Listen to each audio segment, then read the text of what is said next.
दोस्तों, कैसा होगा अगर कोई आपसे ये कहे कि आपको एक रात मुर्दा घर में बिताना है। जाहिर सी बात है, मुर्दा घर में कोई भी एक रात नहीं बिताना चाहेगा। यह घटना उसी भयानक रात पर आधारित है। 3 साल पहले की बात है। एक लड़का था जिसका नाम सूरज था। सूरज की फाइनेंशियल कंडीशन अच्छी नहीं थी। सूरज जब 5 साल का था तभी उसके पापा की डेथ हो गई थी।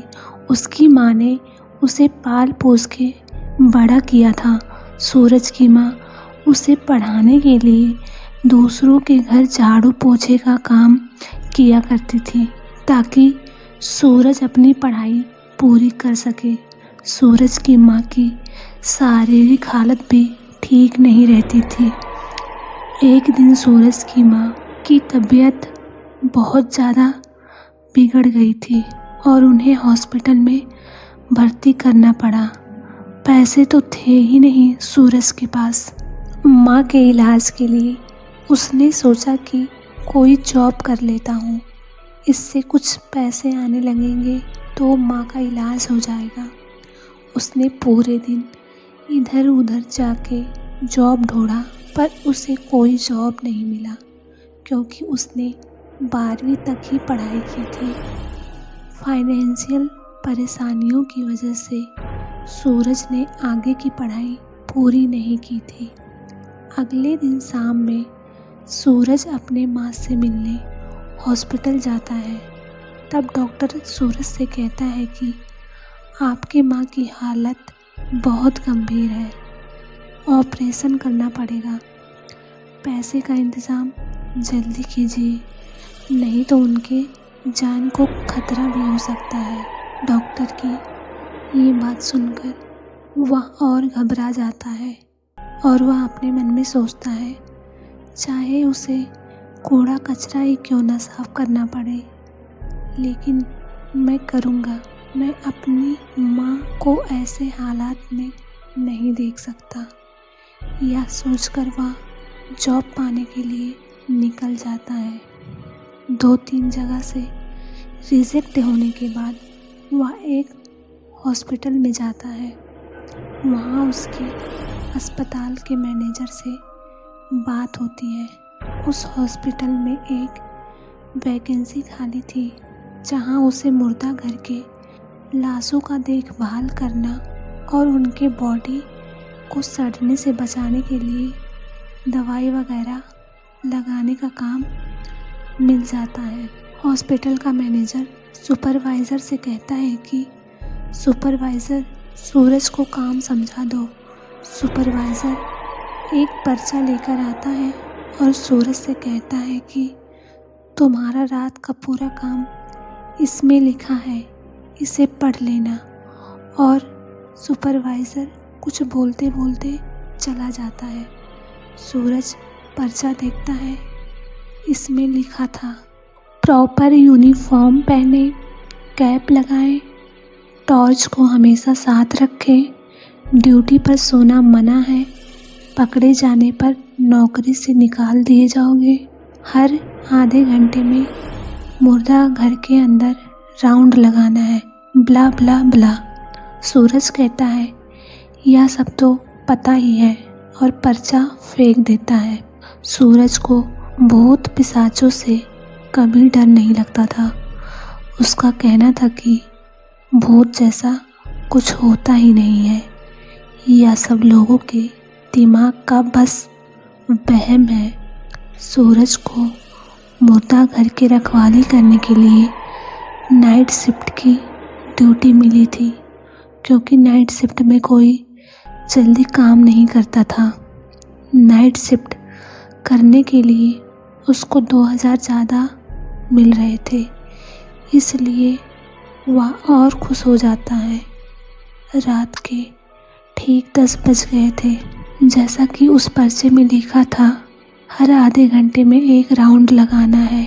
सूरज जाता है और मुर्दा घर का एक राउंड लगाकर वापस आ जाता है और बाहर आके मस्त चेयर पर बैठ जाता है। उस मुर्दा घर में सूरज के अलावा कोई नहीं था। सूरज टाइम पास करने के लिए अपने फ़ोन में एक हॉरर फिल्म देखने लग जाता है। तभी अचानक से सूरज को किसी की चीखने की आवाज़ आती है। सूरज कान से ईयरफोन हटाता है, तब आवाज़ तुरंत बंद हो जाती है। सूरज को लगता है कि शायद यह आवाज़ मूवी के अंदर से आ रही होगी। सूरज फिर से ईयरफोन लगा लेता है। इस बार उसे रोने की आवाज़ आने लगती है। सूरज देखता है कि मूवी तो प्ले ही नहीं हुआ और यह आवाज़ कहाँ से आ रही है, और सूरज घबरा जाता है। अब सूरज ईयरफोन को हटा देता है, तब आवाज़ बिल्कुल बंद हो चुकी थी। सूरज को लगता है मूवी देखने से कोई वहम हो गया होगा, चलो थोड़ा बाहर घूम आता हूँ, फ्रेश फील हो जाएगा। तब सूरज ऑफिस के बाहर चला जाता है और जब वह मुर्दा घर के पास से निकलता है तो देखता है मुर्दा घर के अंदर एक चैम्बर खुला हुआ था, जबकि सूरज ने तो सब चेक करके वहाँ बैठा हुआ था। ऐसा कैसे हो सकता है? सूरज चैम्बर के पास पहुँचता है और वहाँ देखता है कि चैम्बर में से एक डेड बॉडी गायब थी। सूरज के पैरों के नीचे से मानो जमीन खिसक जाती है। ऐसा कैसे हो सकता है? वह बहुत बुरी तरह डर जाता है। इतनी ठंड कमरे में भी सूरज को पसीने आने लगते हैं। तभी सूरज की नज़र उस पर्चे पर पड़ती है जो उसने फेंका था। वह उसे खोलता है और पलटता है। उसमें लिखा था कि रात में अगर कोई चैम्बर खुला दिखे तो डरना मत, उसे बंद कर देना, सब अपने आप ठीक हो जाएगा। बस अपने ऑफिस में आकर बैठ जाना। अगर कोई आवाज़ लगाए तो पीछे मुड़कर मत देखना। सूरज के हाथ पैर कांपने लगते हैं इसे पढ़कर। कोई आवाज़ लगाए, इसका क्या मतलब था? उस पर्चे में जैसा लिखा हुआ था सूरज वैसा ही करता है और अपने ऑफिस की तरफ जाने लगता है। सूरज बहुत घबराया हुआ था। वह धीरे धीरे अपने ऑफिस की तरफ चला जाता है। तभी उसे एक और आवाज़ सुनाई देती है, अरे खोलो, अरे खोलो, मैं अभी जिंदा हूँ भाई, मुझे यहाँ बंद क्यों कर दिया? सूरज पहली बार नज़रअंदाज कर देता है, फिर उसे वही आवाज़ सुनाई देती है, जल्दी करो, मेरा दम घुट रहा है। सूरज पीछे मुड़कर देखता है और चैम्बर की तरफ जाने लगता है। सूरज चैम्बर खोलता है, लेकिन ये क्या, उसके अंदर कोई नहीं होता है। यह सब देखकर वह पूरी तरह से घबरा जाता है और ऑफिस की तरफ दौड़ लगाता है।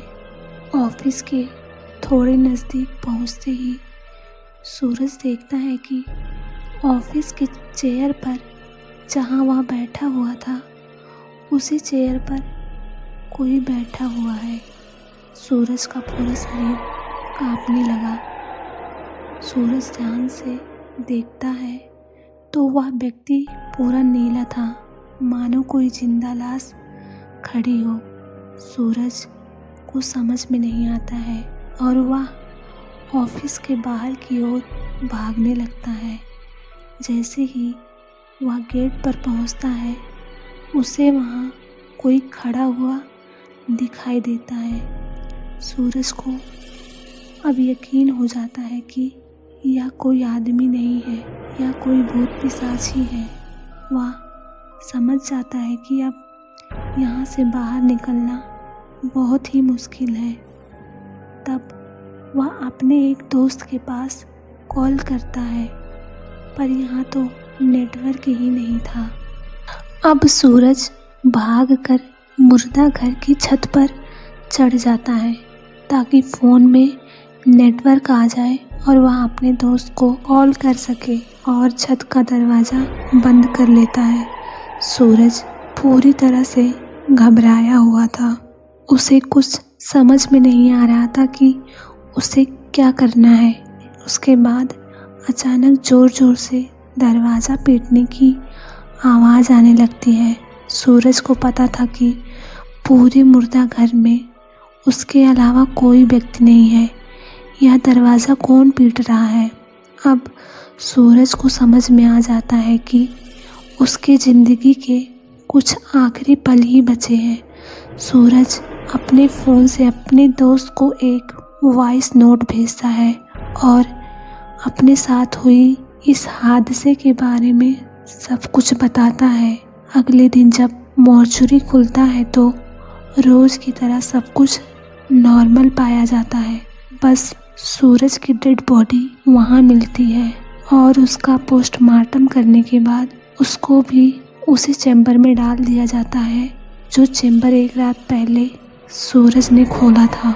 और आज रात वाले गार्ड को भी सेम वही आवाज़ सुनाई देती है। मुझे बंद क्यों कर गए?